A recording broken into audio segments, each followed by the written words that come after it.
네, 오늘 주신 말씀 같이 함께 볼까요? 우리 학개서 1장 1절부터 6절까지 말씀입니다. 학개서 1장 1절부터 6절까지 말씀입니다. 네, 제가 가지고 있는 성경으로요. 우리 구약 1309쪽, 1310쪽에 있습니다. 네, 같이 함께 우리 교독했으면 좋겠습니다. 학개서 1장 1절부터 6절까지 말씀 제가 먼저 읽겠습니다. 다리오 왕 제2년 여섯째 달 곧 그 달 초하루에 여호와의 말씀이 선지자 학개로 말미암아 스알디엘의 아들 유다 총독 스룹바벨과 여호사닥의 아들 대제사장 여호수아에게 임하니라. 이르시되 만군의 여호와가 이같이 말하여 이르노라. 이 백성이 말하기를 여호와의 전을 건축할 시기가 이르지 아니하였다 하느니라. 여호와의 말씀이 선지자 학개에게 임하여 이르시되 이 성전이 황폐하였거늘 너희가 이때에 판벽한 집에 거주하는 것이 옳으냐. 그러므로 이제 만군의 여호와가 이같이 말하노니 너희는 너희의 행위를 살필지니라. 네, 같이 읽겠습니다. 너희가 많이 뿌릴지라도 수확이 적으며 먹을지라도 배부르지 못하며 마실지라도 흡족하지 못하며 입어도 따뜻하지 못하며 일꾼이 삭슬 받아도 그것을 구멍 뚫어진 전대에 넣음이 되느니라. 아멘. 네, 오늘도 예배 가운데 오신 모든 청년들을 주님의 이름으로 환영하고 축복합니다. 우리 좌우앞뒤 바라보고 함께 이렇게 인사하겠습니다. 하나님은 당신을 사랑하십니다. 당신은 하나님의 기쁨입니다. 예, 네, 감사합니다. 우리 한 주간 또 각자 일터에서 마음을 다해 또 신앙에 주시는 믿음을 따라서 힘써 살았던 우리 모든 청년들을 축복합니다. 우리 좌우 앞뒤 바라보고 큰 박수 치면서 한 주간 수고했다고 격려하겠습니다. 네, 수고하셨습니다. 네, 수고했습니다. 네. 네, 앞서 우리 찬양할 때 우리 미들진스 너무 좋았죠, 너무 여러분, 그렇죠? 네, 너무 귀여웠어요. 막 머리 이렇게 하는데 진짜 젊다 이런 생각 들기도 했고 정말 귀여웠어요. 네, 예뻤습니다. 네. 같이 오늘 말씀 함께 나눌 텐데 우리 가슴에 손을 얹고 함께 기도하면서 말씀 함께 나누겠습니다. 기도하겠습니다. 하나님은 나를 사랑하십니다. 나도 하나님을 사랑합니다. 주님은 나의 유일한 길과 진리, 생명이십니다. 나는 주님의 교회입니다. 거룩하고 순결한 청년 그리스도인 되기 원합니다. 생각과 감정이 성령님의 다스리심 속에 있기 원합니다. 말과 행동에서 성령님이 드러나기 원합니다. 예수님의 이름으로 기도드립니다. 아멘. 네, 반갑습니다. 오늘 학계 시리즈로 해서 한 5주에 걸쳐서 다시 지어질 성전이라고 하는 주제로 말씀을 함께 나누게 되겠습니다. 아마 여러분들이 평소에 학계에 대해서는 잘 몰랐고 또 설교로 또 쉽게 자주 접했던 본문은 아니지만 우리 공동체에 또 제 마음에도 하나님 주셨던 메시지가 있기 때문에 주시는 또 여러분에게 주시는 또 다른 귀한 또 메시지가 될 줄 믿습니다. 함께 우리 오늘 제목을 함께 먼저 읽어볼까요? 읽겠습니다. 시작.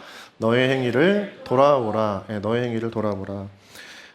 이스라엘 사람들에게 가장 치욕적인 역사적 사건이 무엇이냐면 BC 586년 바벨론에 의해서 예루살렘 성전이 무너지고 남유다가 멸망한 사건입니다. 우리 연도를 한번 좀 띄워주시겠어요?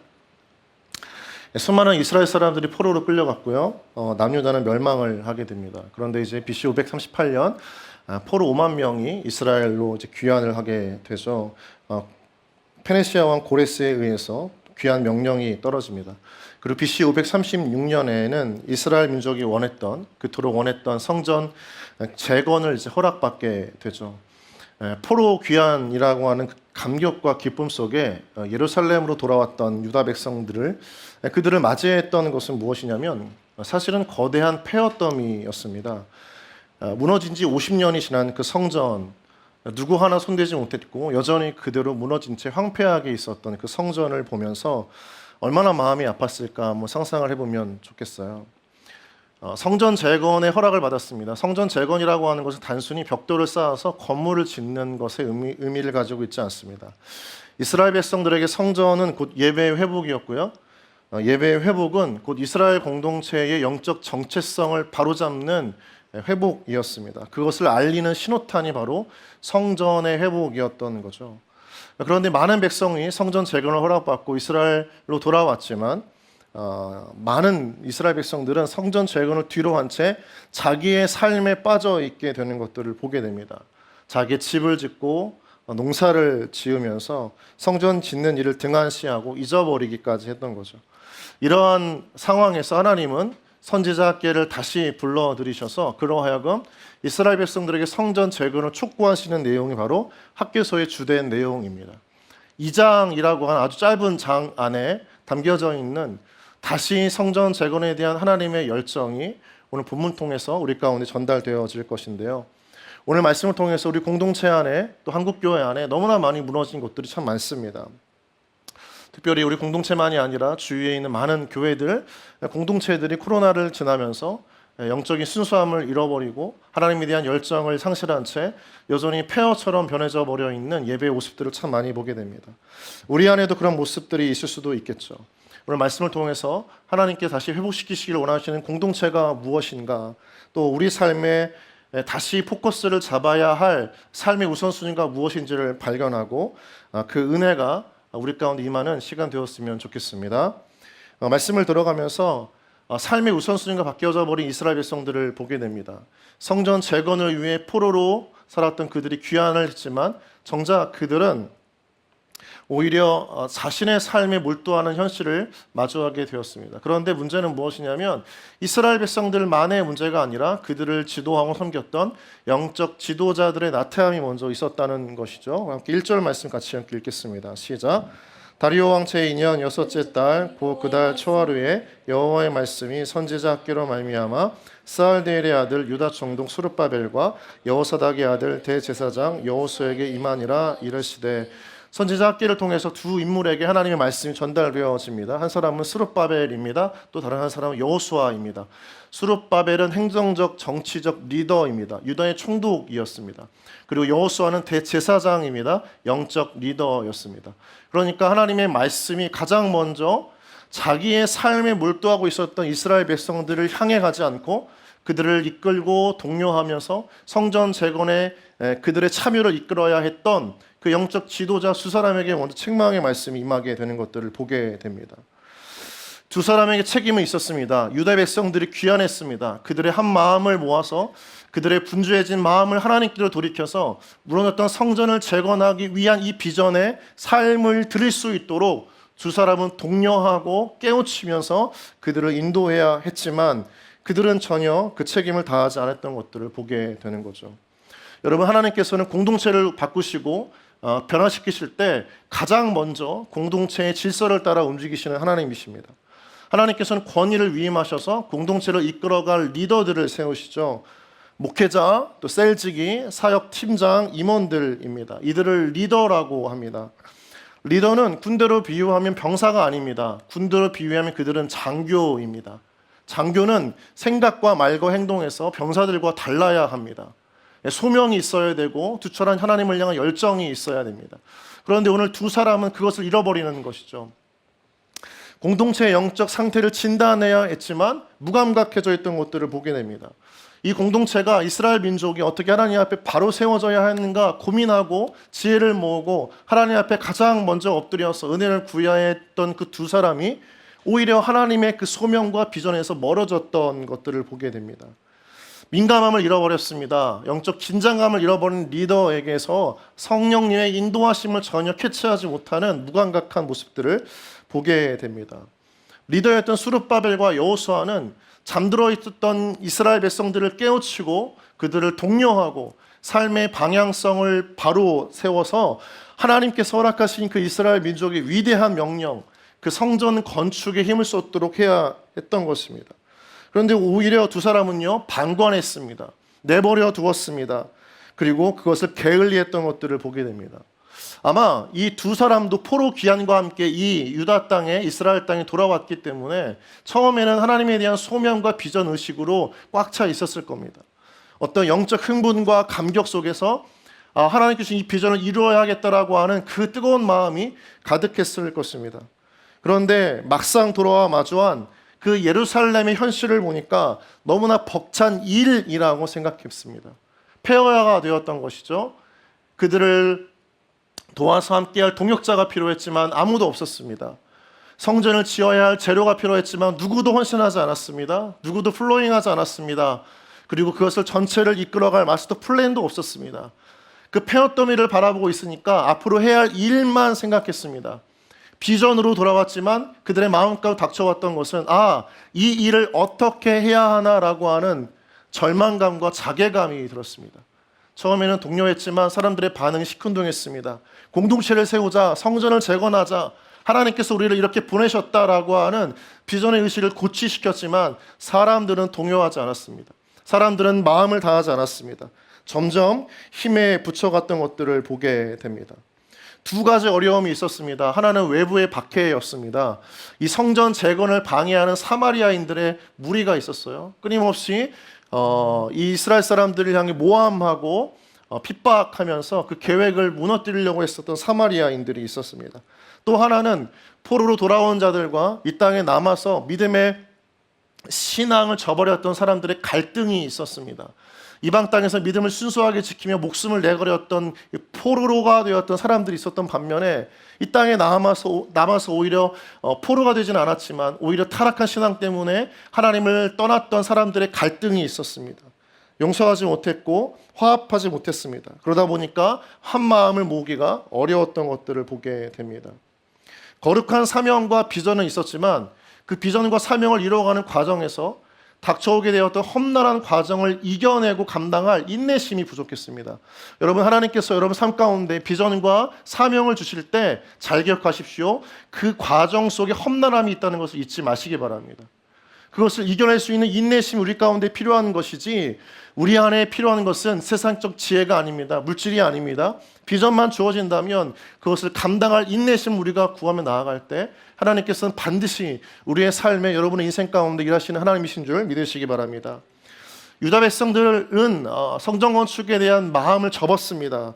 어떻게 할 수 있을까요? 하께서 1장 2절을 보면 함께 읽겠습니다. 2절입니다. 시작. 만군의 여호와가 이같이 말하 이르노라 이 백성이 말하기를 여호와의 전을 건축할 시기가 이르지 아니하였다 하느니라. 이 백성이 말하기를 여호와의 전을 건축할 시기가 이르지 아니하였다. 때가 아니다라는 이야기죠.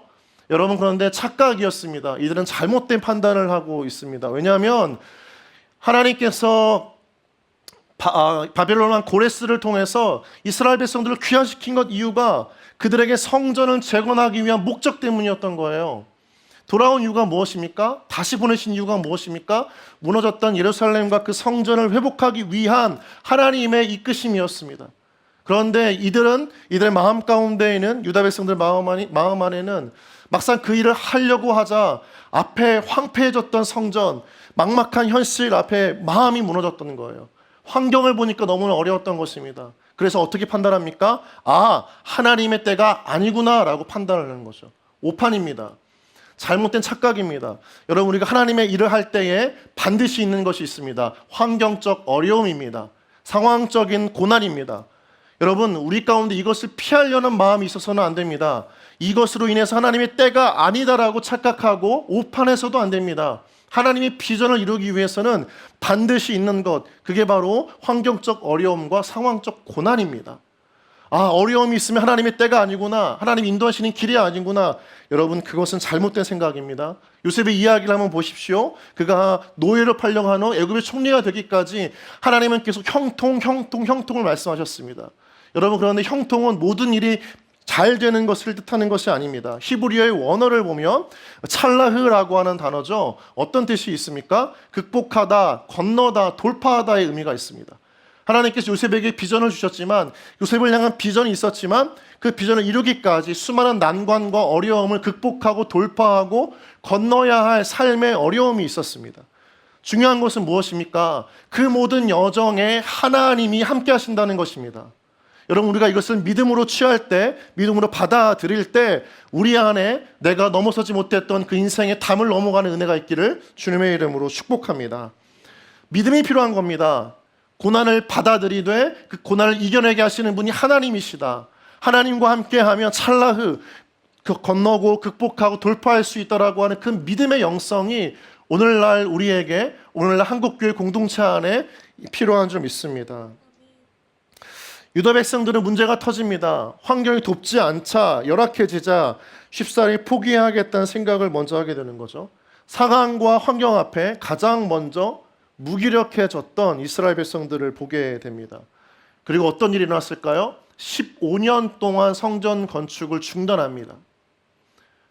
기쁨과 환희에 젖어서 막상 돌아온 그 귀국길 앞에 마주했던 황폐한 현실 속에서 하나님의 때가 아니라고 하는 잘못된 판단 때문에 무기력해진 그 마음을 그대로 내버려 둔 채 15년 동안 아무 일도 하지 않습니다. 하나님의 비전과 사명은 주어졌지만 그것을 성취할 만한 그 안에 영적 능력이 사라졌던 것이죠. 무기력해졌던 것들을 보게 됩니다. 여러분, 하나님의 일에는 쉬운 일이 없습니다. 그리고 하나님의 일에는 고난과 역경도 있습니다. 그런데 분명한 믿음, 하나님이 하시는 줄 믿습니다. 여러분, 그 믿음을 가지고 우리가 달려드는 거예요. 다른 게 아닙니다. 하나님 환경을 바꿔주시면, 누군가 도울 사람들을 세워주시면, 성전을 재건할 수 있는 무언가의 재료들을 주시면 그때 우리가 하나님 이 일에 동참하겠습니다라고 하는 그 사인과 행동은 잘못된 믿음의 방식입니다. 믿음으로 취하고 한 걸음 내디디면 하나님께서 그 길을 도우시는 것입니다. 분명한 것, 우리가 믿음으로 내딛고 살아간다면 하나님은 우리 삶 가운데 역사하신다. 여러분, 이 믿음을 잃지 않은 여러분 되어지기를 주님의 이름으로 축복합니다. 환경과 상황을 보고 하나님을 판단하지 마십시오. 내 삶에 주어진 환경의 컨디션을 보고 그것을 통해서 하나님 일하심을 평가하지 마십시오. 여러분, 하나님은 오히려 우리 역경 속에서 더 일하시는 하나님이십니다. 우리의 고난 가운데 더 깊이 역사하시는 하나님이십니다. 그 하나님이 우리의 하나님, 여러분의 하나님 되시는 줄 믿습니다. 그래서 오늘 말씀을 보면 현실에 주저앉기보다 하나님께서는 이스라엘 백성을 통해서 귀환하게 하신 이유가 무엇입니까? 새 시대를 열라는 거예요. 무너졌던 성전, 망했던 그 나라를 뒤로한 채 다시 하나님의 꿈을 실현할 수 있는 공동체를 이루시겠다. 그것의 첫 출발, 신호탄으로 성전을 재건하시길 원하셨던 것입니다. 귀환한 백성들은 포로에서 다시 온 사람들이 아니라, 부끄러운 50년의 과거를 지녔던 사람들이 아니라 하나님께 다시 한번 소망과 꿈을 가지고 그 이스라엘 땅으로 돌려보내신 하나님의 사신들이었습니다.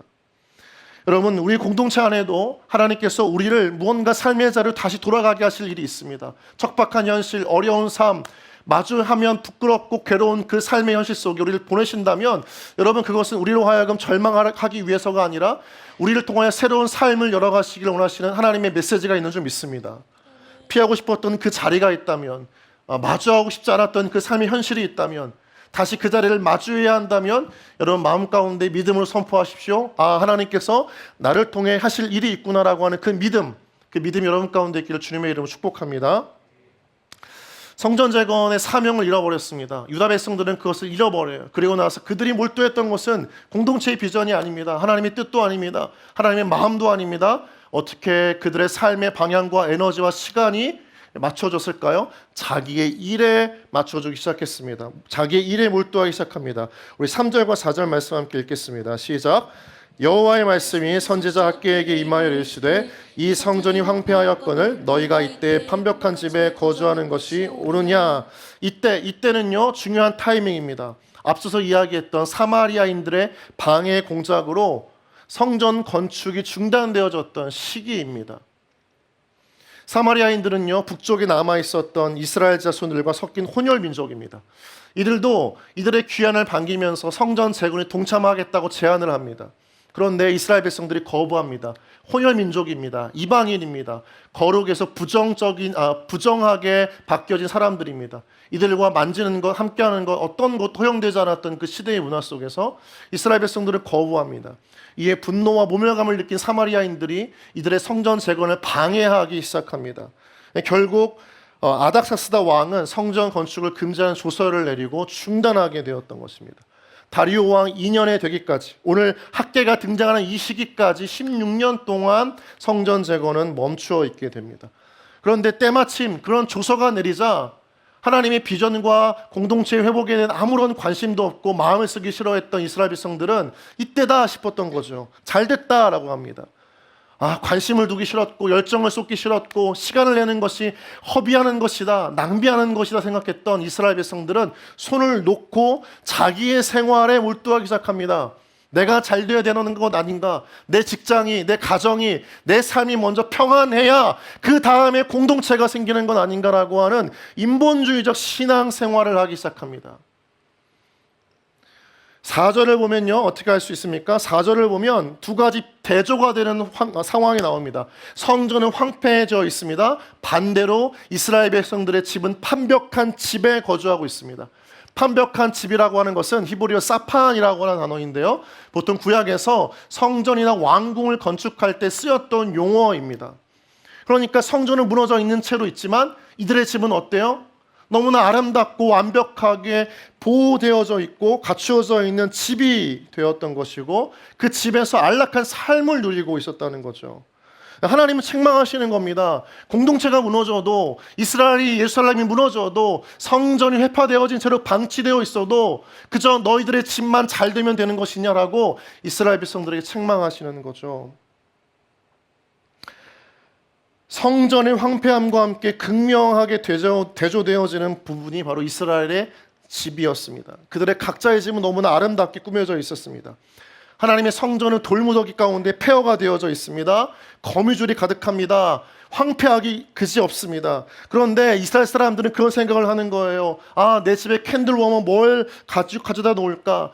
리클라이너 소파 뭘 갖다 놓을까? 이케아 조명 어떤 걸 사서 어디에다가 놓으면 분위기가 날까? 너무 좋죠? 혼자 사는 청년들 이런 꿈이 있잖아요. 내 방 한번 잘 꾸며보겠다. 그런 마음이 이스라엘 백성들에게 있었던 거예요. 성전은 무너지고 비가 내리면 엄청난 물들이 성전을 휘감고 쏟아지고 누구도 범접하기 쉽지 않은 어려움 가운데 있었던, 황폐함에 있었던 그 성전을 그냥 내버려 둔 채 내 방은 어떻게 꾸밀까? 어떤 가구를 놓을까? 어떤 집에 청약을 받을까? 그런 고민을 하고 있었다는 거죠. 여러분, 이 본문이 알려주는 메시지가 무엇입니까? 오늘날 우리에게 깨닫게 하시는 하나님의 말씀이 있다는 거예요. 오늘날 교회나 공동체에 대해서 불평하고 평가하는 사람들이 너무나 많습니다. 여기 교회는 이래, 여기 청년부는 이래, 여기 공동체는 이런 게 조금 부족해, 이런 게 아쉬워. 오히려 부족하고 연약한 부분을 내가 채워야지라고 생각하는 그리스도인이 없다는 거예요. 그런 현실을 볼 때마다 얼마나 목회자로서 가슴 아픈지 모릅니다. 교회를 비판하고 평가하기 바쁘고 오히려 그 연약함을 내 연약함으로 껴안으면서 그 부분들을 채우기 위해서 자신의 삶을 헌신하는 그 청년들을 하나님께서 얼마나 원하실까? 여러분, 우리가 너무나 생각의 패턴이 쉽게 흘러가요. 뭔가 내가 불편하면, 내가 만족스럽지 않으면 그 공동체를 그렇게 평가합니다. 재단합니다. 그 교회를 그렇게 그냥 치부합니다. 여기는 교회가 아니야. 여기 청년부는 은혜가 없어. 하나님의 임재를 사모하지 않아. 정작 본인 자신은 하나님의 성전과 영광에 대한 아무런 기대와 소망도 없으면서 그저 자기의 기준에 맞지 않아서 자기의 삶에 몰두한 나머지 공동체를 평가하고 교회를 평가할 때, 그 이야기를 들을 때 뭐라고 말을 할 수 없지만 너무나 가슴 아플 때가 참 많습니다. 여러분, 교회나 공동체는 여러분의 신앙생활을 위해서 다양하고 탁월한 서비스를 제공해 주는 것이 아닙니다. 잘 기억하셔야 돼요. 교회는요, 여러분들을 위해서 탁월한 서비스와 다양한 양육 프로그램을 제공해주고 여러분을 만족시켜주는 것이 아닙니다. 절대 그런 것이 아니에요. 교회는요, 공동체는요, 거룩한 성도라고 불리어지는 사람들이 모여서 하나님의 나라를 이 땅에 꿈꾸며 세워가는 곳입니다. 부족할 수 있겠죠. 모나할 수도 있습니다. 연약할 수도 있겠습니다. 그런데 우리 모두 각자 한 사람 한 사람들이 작은 벽돌이 되어져서 하나님께서 이루어 가시고 세우시고 싶어 하시는 교회를 만들어가는 것이 공동체이고 교회인 거예요. 여러분, 우리 목포 사랑의 교회 그렇게 세워졌습니다. 수많은 성도님들의 눈물과 기도로 세워졌습니다. 가진 것이 없어도 할 수 있으면 기도로, 할 수 없으면 벽돌 하나를 옮겨가면서 교회를 세워갔던 분들이 우리 이 목포 사랑의 교회의 신앙의 선배님들이세요. 그분들이 장로님들이고 권사님들이세요. 우리의 교회는 그렇게 세워져 갔습니다. 우리의 교회만이겠습니까? 이 지역에 있는, 무안에 있는, 해남에 있는, 강진에 있는, 나주에 있는 모든 교회, 그 농촌의 교회, 그 시골의 교회들도 다 그렇게 세워져 가는 거예요. 그 교회를 평가하고 재단할 권한이 누구에게 있습니까? 여러분, 오히려 아파해야 하는 거예요. 돕고 섬겨야 되는 것입니다. 내가 할 수 있는 일이 무엇인가 한번 고민해야 되는 거죠. 여러분, 작년에 저희 교회에서 여름에 폭우가 쏟아져가지고 본당에서 물이 샜습니다. 기억나시죠? 그때 저걸 보고 누군가 치우겠지, 누군가 알아서 하겠지라고 생각하는 사람이 있다면 여러분 생각을 바꿔야 되는 거예요. 저걸 어떻게 돕지? 어떻게 저걸 돕지? 어떻게 헌신하지? 그게 우리의 마음이어야 한다는 거죠. 하나님은 그 마음을 원하신다는 것입니다. 신앙의 우선순위를 바로 해야 됩니다. 여러분 따라해 볼까요? 공동체가 있어야 나도 있다. 공동체가 살아야 나도 산다. 여러분 이게 우리의 마음 가운데 믿음의 분명한 우선순위가 되어야 된다는 거예요. 흔히 얘기를 공동체를 영적 우상이라고 이야기합니다. 공동체 안에 우리가 있을 때 비바람을 피할 수 있고요. 힘든 시련과 삶에서 기댈 수 있는 언덕이 되는 거예요. 그게 공동체입니다.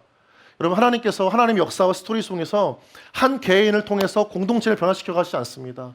놀라운 공동체의 은혜의 역사 안에서 한 사람을 변화시켜 가세요. 그게 하나님 방식입니다. 여러분 우리 안에서 추구해야 할 삶의 중심이 어디 있습니까? 공동체라는 거예요. 우리 개인의 삶이 아니라는 겁니다. 내가 살아야 공동체도 있지. 내가 잘 돼야 신앙생활도 즐겁지. 여러분 그건 착각입니다. 내가 먹고 살아야 신앙생활도 나에게 의미가 있는 거지. 그 다음이겠지. 여러분 그거는 절대로 하나님을 만나고 구원받은 사람의 생각이 아닙니다. 잘못된 거예요. 교회가 있어야 우리가 있는 겁니다. 공동체가 바로 서고 영적으로 건강하고 성령이 충만해야 그 삶의 은혜가 우리의 일상으로 흘러가는 거예요. 여러분 그것을 믿으십니까? 우리 가운데 예배를 통해 하나님 주시는 말씀의 도전과 격려와 지혜와 은혜가 있어야 우리의 삶에 활기가 있는 것입니다. 여러분 우리 가운데 삶의 우선순위 초점을 바로 해야 됩니다. 내가 교회 예배를 오면서 목포 사랑교회 청년부 예배를 오면서 또 목포 사랑교회 주일 예배를 들으면서 내가 무언가를 얻고 가겠다. 내가 무언가를 취하고 가겠다. 내 어떤 마음이 흡족한 걸 누리고 가겠다라고 생각한다면 여러분 그 신앙생활을 오래가지 못합니다. 바뀌어져야 됩니다. 공동체를 위해서 내가 무언가 해야 한다. 그 공동체를 세워가는데 하나님의 작은 벽돌이라도 되어져서 하나님께서 이루실 영광을 위해서 내가 헌신해야겠다. 그런 마음이 우리 가운데 있어야 된다는 거죠. 여러분 옆 사람에게 한번 좀 고백하시겠습니까? 공동체가 있어야 당신도 있습니다. 함께 시작. 오늘날 청년들이 참 많이 방황을 합니다. 그렇죠? 방황을 진짜 많이 해요. 근데 보면요, 자기 신앙이 없는 게 아닙니다. 다 신앙이 있습니다. 믿음도 고백합니다. 하나님 살아계신 것도 인정해요. 그런데 왜 방황합니까? 공동체가 없어요. 그들이 가서 환대를 받고 격려를 받고 마음의 힘을 얻을 수 있는 공동체가 없다는 거예요. 공동체가 있다면 그럼 그 청년들을 품을 수 있는 거죠. 여러분 우리 가운데 우리 공동체 안에요. 우리 청년부 공동체 안에 다시 한번 이 땅의 영혼들을 품을 수 있는 아름다운 공동체가 되기를 주님의 이름으로 축복합니다. 계속해서 나만 생각하면 안 됩니다. 다른 사람들을 먼저 볼 수 있어야 됩니다. 그리고 그 공동체 안에서 그런 영적 분위기가 확산되어질 때에 공동체는 회복되어지고 그 안에 있는 모든 영혼들이 함께 회복되어지는 거예요. 살아나는 겁니다.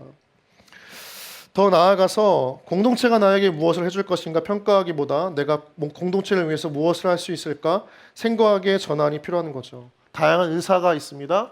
또 하나님을 위해 헌신하고 싶어하는 마음을 가진다면 여러분 공동체 안에 다양한 영역 속에 여러분 섬기고 돕고 또 함께 동역하면서 하나하나 퍼즐을 맞춰가듯 하나하나 벽돌을 쌓아가듯 우리 공동체를 더욱더 하나님을 향한 하나님의 소망이 이루어지는 아름다운 공동체로 세워져가는 우리 안에 은혜가 있기를 주님의 이름으로 축복합니다. 5절 말씀을 함께 보겠습니다. 함께 읽습니다. 시작. 그러므로 이제 만군의 여호와가 이같이 말하노니 너희는 너희의 행위를 살필지니라. 네, 여러분 개역개정 보면 너희는 너희의 행위를 살필지니라. 5절을 보면 세 번 성경을 보면요, 너희는 살아온 지난 날들을 곰곰이 돌이켜보라 이야기합니다. 이 얘기가 무슨 이야기입니까? 지금 너가 살고 있는 삶의 방식이 어떤 방식인지 한번 되돌아보라는 거죠. 하나님의 공동체 안에 살고 있지만 하나님의 공동체에는 관심이 없고 나의 일, 나의 삶, 내 삶의 바운더리를 치기 급급한 삶을 보여주고 있다면 여러분 다시 한번 신앙의 전환이 필요합니다. 여러분 공동체는 함께 만들어가는 것입니다. 임원과 셀즈기와 사역팀장과 목회자를 만들어가는 게 아니라 여러분 한 사람 한 사람들이 하나님의 공동체를 만들어갈 작은 벽돌이 되어져야 되는 거죠. 너의 행위를 살피라는 겁니다. 지금 네의 삶의 우선순위가 무엇인가? 공동체인가? 너 개개인인가? 성전을 세워가고 있는가? 너의 탑을 세워가고 있는가? 한번 되돌아보라는 것입니다. 여러분, 우리 삶을 추구하면 행복할 것 같습니까? 그렇지 않아요. 성경 말씀 하나님은요, 우리 가운데 중요한 도전을 주시고 책망을 하시고 우리 개인의 삶을 추구할 때 그 끝이 어떻게 이어질지를 분명하게 말씀하세요. 6절 말씀입니다. 시작. 너희가 많이 뿌릴지라도 수확이 적으며 먹을지라도 배부르지 못하며 마실지라도 흡족하지 못하며 입어도 따뜻하지 못하며 일꾼이 삭슬 받아도 그것을 구멍 뚫어진 전대에 넣음이 되느니라. 많이 뿌려요. 열심히 일을 합니다. 그리고 먹지만 배부르지 않습니다. 입어도 따뜻하지 못합니다. 대가를 온전히 받지 못하는 일들이 벌어집니다. 뭔가 자기 일에 분주하고 열심히 있는 것 같지만 그 인생에 정말 만족할 만한 일이 아무것도 없다는 거예요. 하나님을 떠나서 내 인생의 마음대로 내가 원했던 삶을 추구하지만 그 순간순간마다 경험했던 것은 절망이고 결핍이고 불평등이고 불공정이라는 것입니다. 여러분, 이게 하나님을 떠나서 공동체를 등한시한 채 그저 개인의 삶을 추구했던 자들의 결과인 것이죠. 무엇을 의미하는 겁니까? 하나님의 백성들은 하나님의 공동체를 최우선순위로 두라는 겁니다. 여러분, 진정한 삶의 활력, 진정한 삶의 어떤 생기는 하나님께 주시는 공동체의 기름 부으심을 통해 흘러가는 거예요. 여러분, 예배를 중요시하게 여겨야 됩니다. 하나님과의 만남을 중요시하게 여겨야 됩니다. 하나님 우리를 만나길 원하시고 그 만남을 통해서 우리의 삶에 은혜를 흘려보내시길 원하세요. 근데 그것을 우리가 가로막아 버리고 그저 내 삶의 바운더리, 내 삶의 어떤 틀을 그냥 만들려고 하는 그 인생에 머문다면 여러분 그 삶은 결코 풍요롭지 않습니다. 하나님 말씀하시는 거죠. 하나님을 우선순위로 두라는 것입니다. 그것이 바로 공동체입니다. 여러분, 청년의 때에 이렇게 많이 고민할 수가 있어요. 어떻게 좋은 직장에 취업할까? 어떻게 내 집 마련 한번 하면서 청약 당첨할까? 어떻게 하면 잘 살 수 있을까? 좋은 경력을 얻을 수 있을까? 그런 고민보다 더 중요한 고민을 하나님이 하라고 하시는 거예요. 우리 공동체에 필요한 것은 무엇인가? 내가 어떻게 도와야 하는가? 우리 공동체를 위해서 내가 할 수 있는 것은 무엇인가? 그것을 고민하기 시작할 때 하나님께서는 그 사람에게 지경을 넓히시고 그 삶을 풍요롭게 하시는 은혜를 준비하신다는 겁니다. 하나님의 뜻을 따라서 공동체의 삶을 두는 여러분 되어지기를 주님의 이름으로 축복합니다. 여러분, 오늘날 한국교회 안에 새로운 교회가 참 많이 필요해요. 새로운 시대를 준비할 수 있는 청년들이 필요합니다. 한국교회는 한번 무너졌습니다. 코로나를 겪으면서 교회가 한번 휘청거렸어요. 그 기간 동안에 많은 사람이 떠났습니다. 아직도 많은 교회들은 성도들이 회복되지 않습니다. 여전히 자기 삶에 몰두해 있어요. 그런 현실을 보고 하나님께서 아파하시는 것이 오늘 본문의 말씀입니다. 다시 돌아와야 합니다. 자기의 삶을 복원하려고 노력하기보다 자신의 삶이 아니라 하나님의 공동체를 복원하고 재건하기 위해서 힘써야 할 사람들을 불러 모으시는 것이죠. 여러분, 우리 공동체 안에 이런 하나님의 사람들이 세워지기를 주님의 이름으로 축복합니다. 하나님 우리를 이 세상 가운데 보내신 이유 중에 하나는 그 공동체를 만들고 그 공동체로 하여금 하나님께서 품게 하실 영혼들을 맞이할 수 있는 그 영적 플랫폼, 영적 커뮤니티를 세우시길 원하신다는 거예요. 오늘날 많은 방황하는 청년들이 있다면 그 청년들을 우리 공동체 안에 불러들여서 우리 공동체 안에 다시 한번 그 영혼들을 회복시키고 다시 세상에 파송해서 하나님의 나라를 곳곳에서 세워가는 또 다른 성전을 세워가는 거룩한 하나님 나라의 마중물 우리 공동체가 되어지기를 주님의 이름으로 축복합니다.